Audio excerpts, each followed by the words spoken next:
Hello, hello. Welcome back to Let's Talk Ray Bradbury.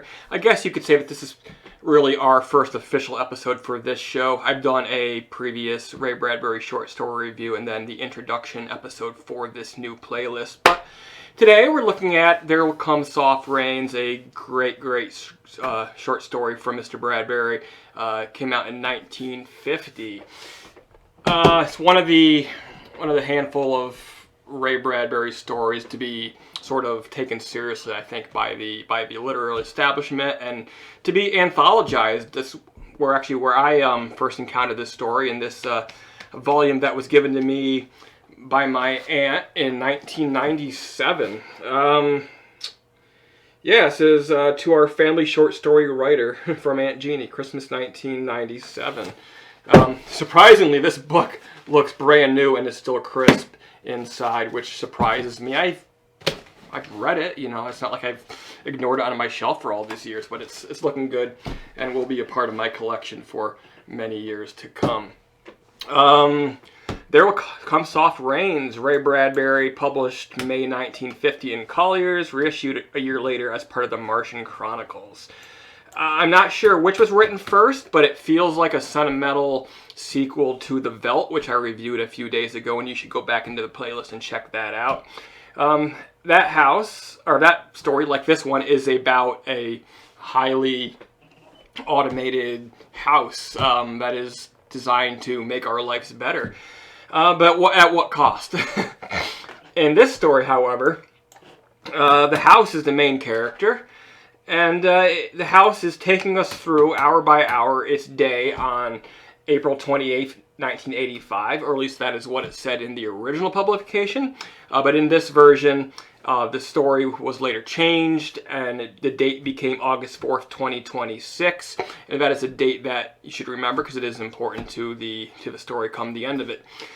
So this automated house wakes up in the morning and expecting that its residents will soon be up. It prepares their clothing and toothbrushes and their shoes and their socks and their breakfast, and gets everything ready, gets the coffee going for them to get them off to work and to school. But the family never shows up, and we soon find out why. Because their shadows have been left scorched into the wall of one of the walls of the house. Obviously by a nuclear explosion. That's not overtly told to us yet, but it's obvious. We all know that image. The city around the house has been destroyed for miles and miles and miles, and it's described as a slightly glowing radioactive wasteland. But our house is still standing and going about its business as if nothing has changed. By the evening, the dog is come and gone because it's died from its radioactive fallout. And the house is preparing to settle down for the evening. It lights a cigar for the master of the house and asks if they want them to recite, or the house to recite them a poem for the evening. And when no poem is requested, the house chooses on its own. And that is where the title, There Will Come Soft Rains, comes from. There Will Come Soft Rains is a 12-line poem by Sarah Teasdale. The work was first published in July 1918 in Harper's Magazine. I'm going to read it for you in full here. There will come soft rains and the smell of the ground, and swallows circling with their shimmering sound, and frogs in the pools singing at night, and wild plum trees in tremulous white.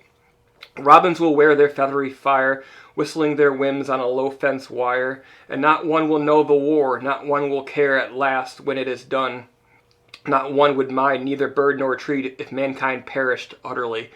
And spring herself, when she woke at dawn, would scarcely know that we were gone. And that sort of idea that the world could give two shits about us is really what's going on here in this story. It's really what the message is. But soon after, a fire starts, and with water depleted, trying to go about the daily business of cleaning up and doing this, and no new water coming in from the reservoir, which has been evaporated. The house is unable to contain the fire, and it falls down around the computer, leaving just one wall in the end as the clock chimes that August 5th has arrived, which is, of course, the day after the story begins. So it's the last day, the last day of the world as we knew it. So it's a moving story. I think it's hard to describe the way I'm trying to do it. You could have to read it for yourself. It's only 4 or 5 pages. But obviously this came out in 1950, just after the end of World War II, so the world has gotten its first taste of the atom bomb. And obviously that had an effect on the author, but I keep thinking, like, come a few years later down the road, as the Cold War is kicking into gear and everybody's really fearing the atom bomb, this story obviously must have picked up a greater significance, sort of as a cautionary tale. You know, and the caution is that, you know, we build all these fancy things designed to help us, and they may outlive us for a while, but in the end, even those are going to be destroyed by our awesome, ridiculous, stupid, human destructive power. So we're sort of our own, we're creating, but what we create can also be destroyed by our creations. So it's that slippery slope of, you know, you can make it, but should you have made it? And that is certainly the case with the atom bomb.